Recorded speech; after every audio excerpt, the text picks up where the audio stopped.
Magandang araw mga kabarbers. Ito nga pala, may customer pala ako. Isang binata.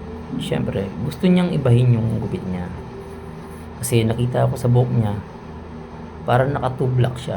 2 block taper. Kaya sabi ko sa kanya, isasuggest ako sa'yo. Pero maninibago ka lang.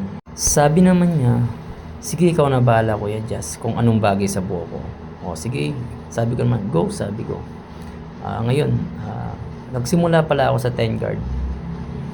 10 guard, sabi ko nga, para mas umokay sa taas mo, hindi katulad ng dati na makapal, mas magaan, pero pagkatapos naman maging magaan yung pakiramdam mo kasi nga medyo maikli na sa taas.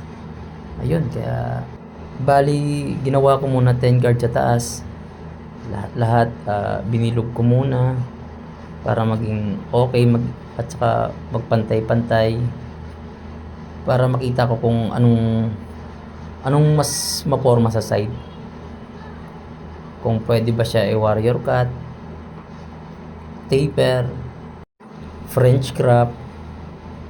Marami naman design pag naka 10 guard sa taas, maraming option na pwedeng gupit sa buhok niya.